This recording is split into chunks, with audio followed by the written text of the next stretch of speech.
feel like I figured out and solved Swordcraft. Finally.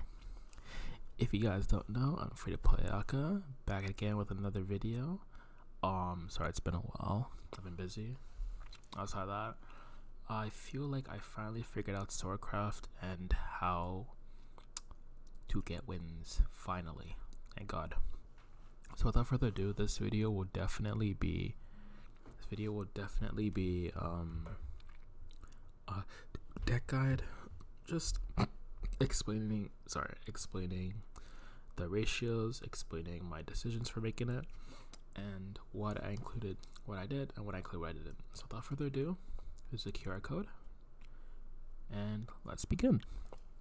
So for Swordcraft, the main thing, the core deck is 3 Samurai, obviously, Bane Follower, Rush, 2 good, Lancer Trooper at 3, we do Volus at 3, these are the cores by the way, Volus at 3, Zachronia at 3, Albert at 3. Yo, listen, I don't know who on this planet is running no Albert in a Swordcraft deck. What the heck? Brother, like, this is not even firing shots at anyone. It's like, I was watching a couple of videos where Albert was not on the Swordcraft list, and I'm like, what is going on right now? I'm like, am I actually watching this? Like, am I actually seeing no Albert in a Swordcraft list? Brother, this card literally wins you games. You need him at 3. You needed him on release. Yeah, definitely need him now. We don't have a storm finisher like he. Albert is unique in what he does, and until he gets power crept by whatever abomination is going to be coming out in the next sets, you need him at 3. Not 2, not 1, not at all, 3. Okay guys, please, at 3, run Albert at 3, please. Your deck will thank you, and all of us Swordcraft mains will thank you. Outside of that, yeah, that's basically it for the cores. Now for the additions. Syria Gunslinger Maid is so good at 3. This is one of my favorite cards. I don't know why the hell I thought when I saw this card it was like bad, but brother, this card does a lot. It deals 1 damage to 2 followers on turn 2, which is incredible, and it sets up a lot of things. So the stat line is really good for a 2 cost. Thank God it's not 1/2, thank God, but a 2/1, please. I don't care if she dies from a freaking ghost. 2/1 is amazing. Not to mention the deal of 1 damage to 2 followers is very, very unique. It bypasses ambush, which is very, very unique and very, very welcome. Run them at 3. Run her at 3 in the 2 cards. I'll show you why. If you don't already. Prim, don't play her at 3, don't play her at 1, 2 is good enough. You want to see her sometimes, but not all the time. Nonja Silent Maid as a officer, by the way, is very nice. She's a 3/3 Bane follower on turn 2 if you decide to play Prim on turn 1 with your extra play point going second. If you don't have any plays, that is, I would recommend you do that sometimes, but not all the time. It really depends on the game and how you're feeling, but yeah, that decision lies up to you. But Prim at 2, you don't really need her at anything else. The Super Evolve, I mean, it's nice, it helps out sometimes, but you're not really playing her for the Super Evolve. So without that, we get to the SMVP of the deck, Rose Princess Knight, or Rose, I don't know what it is, but I think it's Rose. Her enhanced 5 is draw a follower that costs 2 or less, and instead its cost is 0. As you can see, we're running 1, 2, 3, 4 2 cost followers that all have very unique and very powerful effects. Usually I like to either draw Syria or Lance Trooper to combo with Gildaria, but Samurai is definitely very, very welcome, and Prim is also very nice as well because she also does summon 2 bodies in addition to drawing her as a 0 cost, so that is very helpful. Not to mention, rush at the opposing follower's damage, destroy it. Now imagine on turn 5 you draw your Syria Gunslinger Maid, deal 1 damage, and then you just nuke a card because this card does not need an evolution point. So you essentially save an evo point for free. So this deck just got crazy good for saving evo points. Now I was originally thinking I would run Zirconia at 2, but then I look at it, I'm like, I need the consistency of drawing her because she is a very, very powerful card with a very powerful effect. And she does quite, you could just drop her turn 3, drop her turn 4, and then Alouette can't out her. Quite literally, Alouette herself cannot out 2 Zirconias on the field. So it either delays Alouette or it forces Alouette on turn 6 sometimes. Yeah, so that card's at 3. Luminous Magus.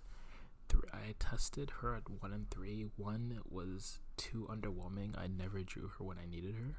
And then 3 was just way too much. So I think her at 2 is the best option for her. I feel like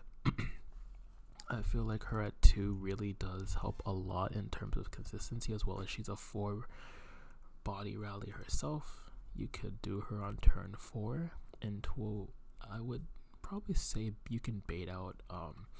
You can do her turn 4, maybe evolve her, and then Alouette can't kill her, Beta can't kill her, yeah, and then you just Zirconia follow up for another more damage, more range, more horizontal board control, and she gets buffed up by 1/1. Amelia Silver Captain, I run her at 3 essentially because she draws 2 Swordcraft followers. If you haven't noticed, like quite literally 90% of my deck is quite literally Swordcraft followers, and so she does help with thinning out the deck, and the barrier is a very nice addition to it. I would play Gout. I was trying to make Gout work. I was trying my hardest to make Gout work, but that guy is such a win more card. Like, he does not provide any value whatsoever. And as you can see, I'm not running Grim. Grim is useless in this deck. I mean, Gildaria already nukes the board. Why you need to nuke the board more? Like, you're just wasting the effect. And it's just a 2/3 cost on turn 3. It's like, there's no point. So now, without further ado, the main star of the deck, brother. This woman is goddamn. Like, look at her. Look at her. Look at her. Like, she's like, yo, she's like looking at you, and she's like, yeah, give me the order. Kill everything. Nuke the damn board. Kill everything. She is fantastic. She literally saved Swordcraft. She saved Swordcraft, guys. This card saved our class, and I love it. So, she's a Rally 20 Super Evolve follower.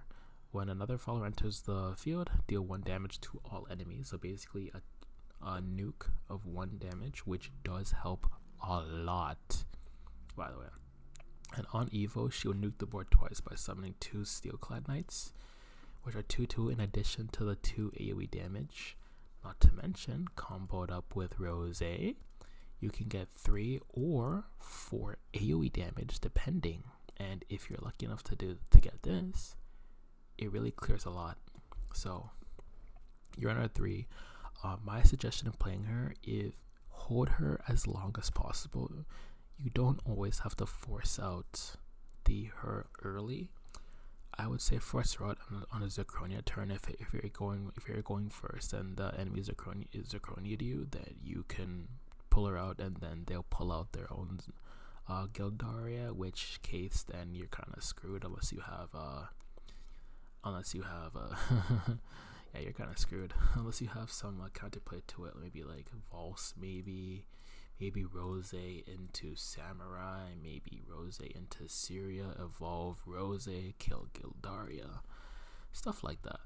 Because rush, and then you can evolve the Syria maid, go for the Steelclad Knight, then Rose can kill the Gildaria. She was damaged, so you don't even have to worry about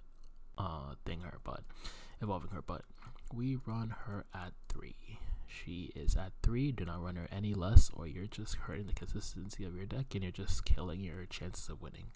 Quite literally, she is the MVP of the deck. Now, we ran 2 Olivia because it's an overloaded card. Draw 2, heal 2, recover 2. You already know this. Super evolve another follower.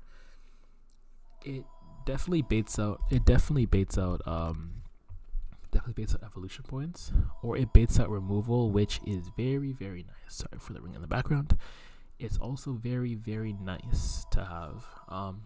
I generally think that this card is a very, very good card to put in because it draws 2 cards, not 2 Swordcraft followers, but it draws 2 cards, so it can draw into an Odin, which we played 2 of. This is a banish anything, storm for a 4, super evolve, storm for a 7, regular evolve, storm for a 6. It's a very powerful card.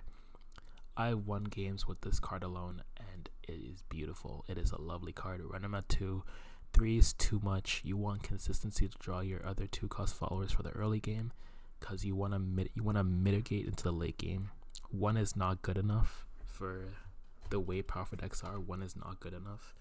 You need 2. Run them at 2. You can't get them 2. Craft them. Gino at 1. He is a follower you need to answer, or he will nuke your face and win, essentially. So he's basically a win con on his own if he somehow survives. He never does, but he is definitely a 3-body rally with the chance to go 10-10, and nuke your enemy's face for 20 damage precisely.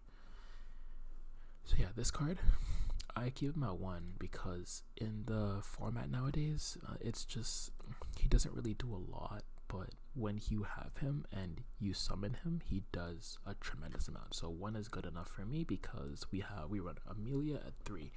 Now, we used to run Amelia 3, but Amelia 3 feels so much better now because of the 5 rally, which definitely gets to your 20 evolve very quickly, as well as double Amelia means that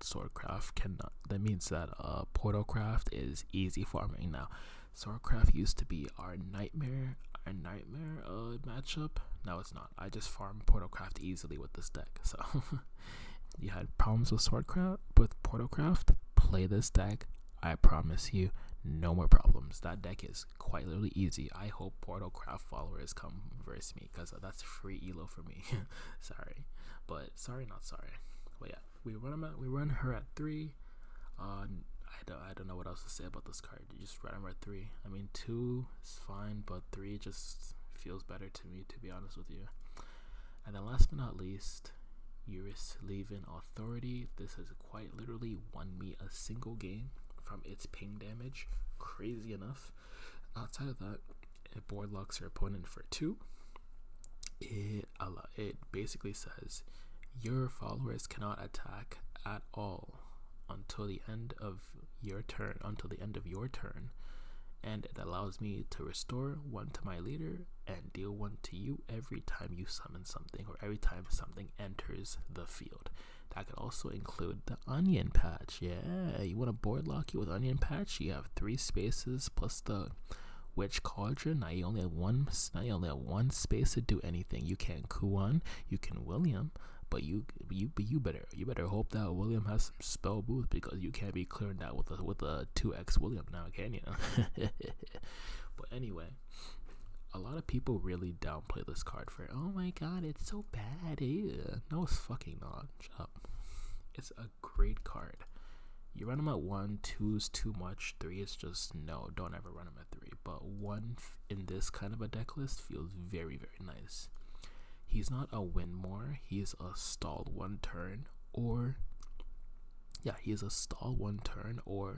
if all the evil points are used, he is a mandatory follower that you have to clear, and he cannot be killed with attacks on the turn they're played. You have to literally use a spell to kill him, or you have to use an effect to kill him, like Sylvia, like that new 8 cost Runecraft Earth follower, whatever girl, stuff like that. And in Swordcraft, he's basically an auto win unless you have Odin. If you don't have Odin, well, good luck. You basically lose. So yeah, that's why you see I run Odin at 2 just for this card. Quite literally just for this card in the Swordcraft mirror. Aside of that, everything here is what I explained. This is pretty short, so I'm going to include a deck list. I'm going to include gameplay in another video. So be sure to check out that. This deck list, they go on a 7-game win streak, It could have went on a 9-game win streak, but my brain completely crashed when I was versing a poor Abysscraft player. And so yeah, but outside of that, this is the deck list, guys. This will get you wins, and if it doesn't, well then let's not get to that point. This will get you wins. But yeah, this is the deck list. I think this is a pretty comfortable list that I can personally say, like, I don't think I can make any more additions to. I mean, like, if you can make better additions, maybe. I would love to know what you think, but outside that, like, comment, subscribe. I will see you into the next video. Thanks for watching.